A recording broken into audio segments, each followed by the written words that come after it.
Hello दोस्तों, नमस्कार। बहुत बहुत स्वागत है आप सभी का एग्ज़ाम मास्टर चैनल में। और अपठित गद्यांश संस्कृत व्याकरण, हिंदी भाषा और अंग्रेज़ी, इन सभी में आपका आएगा। सीटेट में आप सबको पता है कि गद्यांश और पद्यांश की अगर हम बात करें तो हर लैंग्वेज में 15 क्वेश्चन और 2 लैंग्वेज आपको करना है तो 30 क्वेश्चन। 30 क्वेश्चन का मतलब आप समझ रहे हैं 20% ऑफ होल पेपर, यानी कुल पेपर का 20% मात्र आप गद्यांश पद्यांश से क्वेश्चन सॉल्व करते हैं सीटेट एग्ज़ाम में। ठीक है, तो उसके लिए आज मैं आपको ऐसा बेहतरीन तरीका बताने वाला हूँ गद्यांश को सॉल्व करने का कि जिसको देख के समझ के, मतलब बात है समझने की, अगर आप ये तरीका समझ गए तो कोई भी गद्यांश आपसे पूछ ले, कोई भी पद्यांश आपसे पूछ ले, इनको सॉल्व करने में चीज़ों को ज़रूरी क्या है अपने दिमाग में बैठाना और आंसर सही देने के लिए क्या करना है ना। तो ये चीज़ें आज मैं आपको इस वीडियो में समझाऊंगा, ध्यान से देखिएगा और दिमाग में फिट कर लीजिएगा। सबसे पहले एक अवतरण दिया रहेगा, जैसा कि आप अपनी स्क्रीन पर देख रहे हैं। ये अवतरण महात्मनो बुद्धस्य शिष्यः आनंदा आसीत् है ना, ये संस्कृत का अवतरण है।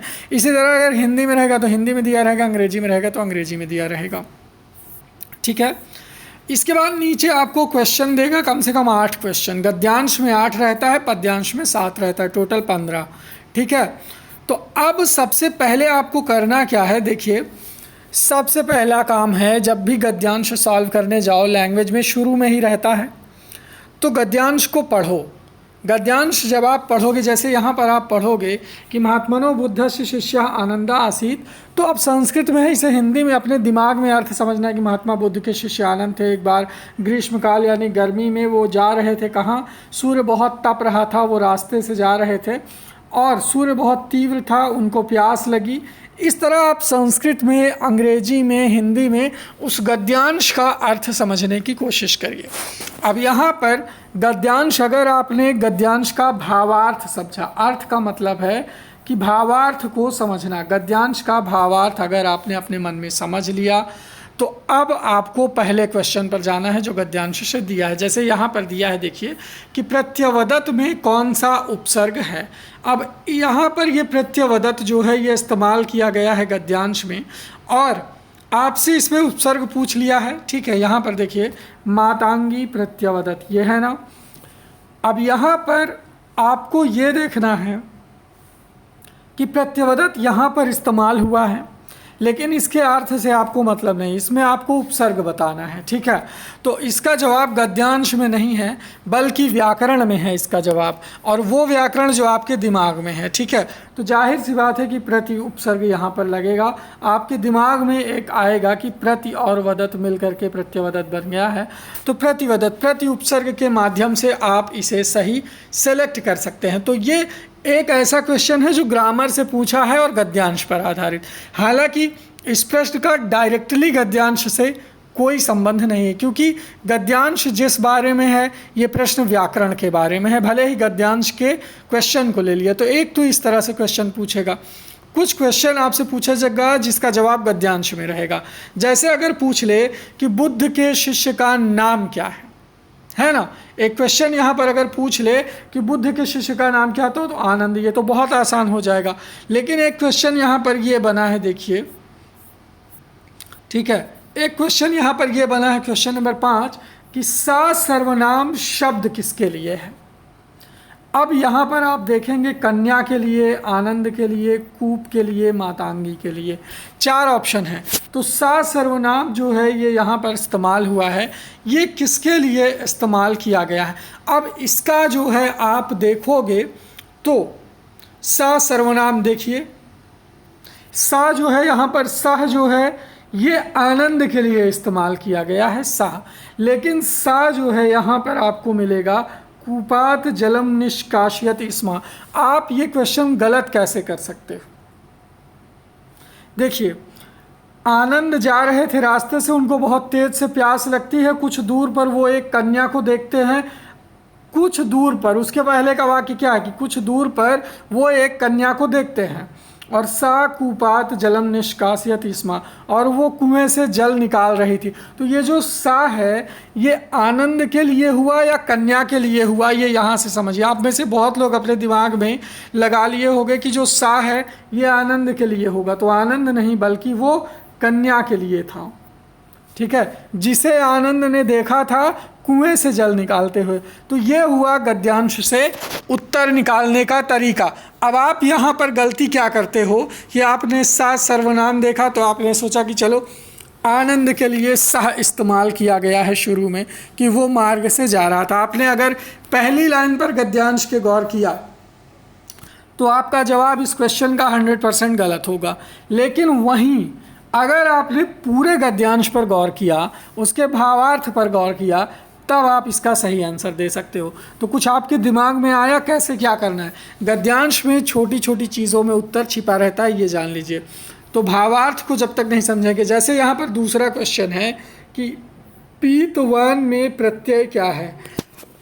अब अगर आपने प्रत्यय पढ़ा है तभी आप इस प्रश्न का जवाब दे पाओगे, क्योंकि पीतवान पीने की वो क्रिया है पीतवान। ठीक है, पीतवान जो है वो पीने की क्रिया है। और यहाँ पर आप देख सकते हैं ये वाक्य है, आनंद यथेष्ट जलम पीतवान।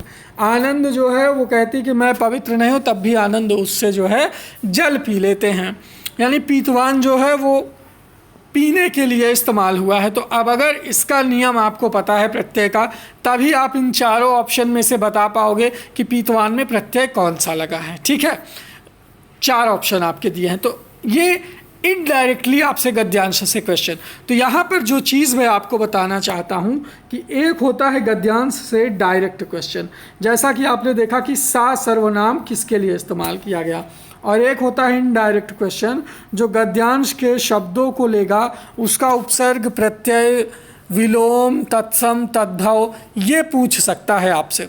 तो ये व्याकरण। तो अब गद्यांश से क्वेश्चन आया एक व्याकरण का और एक भावार्थ का, अर्थ का। अब इसके लिए आपको इसीलिए दिया जाता है कि व्याकरण एवं अपठित गद्यांश सिलेबस पे जो टॉपिक रहता है वो इसीलिए रहता है। तो यहाँ पर समझने की ज़रूरत ये है कि व्याकरण तो आपको अलग से टॉपिक पढ़ना होगा, उपसर्ग प्रत्यय तत्सम तद्भव संधि रूप धातु रूप। ठीक है, तब आप इसका जवाब दे पाओगे।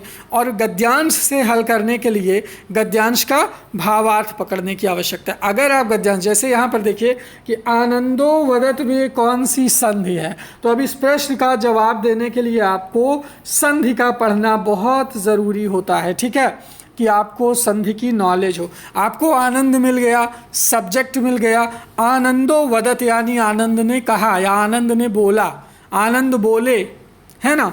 तो अब यहाँ पर कौन सी संधि होगी ये आपको निकालना है उत्तर। जैसे महात्मा में समास कौन सा है, महान है जो आत्मा। तो जब आप समास पढ़े रहोगे तभी आप इसका जवाब दे पाओगे, है ना। तो इस तरह से आप प्रश्नों को, तो गद्यांश का मतलब सिर्फ गद्यांश नहीं होता। गद्यांश के माध्यम से जो एग्जामिनर होता है वो आपके व्याकरण की भी जांच करता है, आप कितना क्रिटिक अप्रोच रखते हो उसकी भी जांच करता है, ख़ासतौर पर हिंदी वगैरह में थॉट्स दे देता है। तो भैया मेरे यही एक ट्रिक है कि फर्स्ट चरण में गद्यांश पढ़ो, सेकंड चरण में अपने दिमाग में गद्यांश का भावार्थ, पहले गद्यांश को ध्यान से पढ़ो, दूसरे चरण में गद्यांश का भावार्थ समझो, तीसरे चरण में आप देखो कि क्वेश्चन व्याकरण से है तो गद्यांश में उसका इस्तेमाल किस अर्थ में किया गया है, गद्यांश के हिसाब से आपको क्वेश्चन का आंसर बताना है, तब जाकर के आंसर करो। आपका उत्तर इन 3 विधियों को अगर आप इस्तेमाल करोगे तो गद्यांश हो चाहे पद्यांश हो कभी गलत नहीं होगा। ये 3 विधियां रामबाण हैं, गद्यांश पढ़ना, भावार्थ समझना और प्रश्न का डायरेक्टली इनडायरेक्टली गद्यांश से जो संबंध है। गद्यांश में उस शब्द की लाइन को ज़रूर पढ़ें कि किस संदर्भ में वो लाइन, वो क्वेश्चन का जो शब्द है वो इस्तेमाल किया गया, उसके बाद अपने विवेक से उत्तर दें। विवेक बहुत ज़रूरी होता है गद्यांश पद्यांश सॉल्व करने में। तो ये था दोस्तों मेरा पहला वीडियो। अब मैं आपको नेक्स्ट वीडियो में गद्यांश से क्वेश्चन सॉल्व करवाऊंगा। इसमें मैंने आपको उत्तर नहीं बताया, मैंने आपको सिर्फ ट्रिक बताई कि आप कैसे चीज़ों को सॉल्व कर सकते हो। अब उपसर्ग, प्रत्यय, तत्सम, तद्भव, संधि रूप, धातु रूप, समास, ये सब आपको अलग से पढ़ना पड़ेगा और मैं पढ़ाऊंगा। पूरा लेक्चर आपको मिल जाएगा एग्जाम मास्टर पर। वीडियो को लाइक करें, शेयर करें, चैनल सब्सक्राइब करें। धन्यवाद।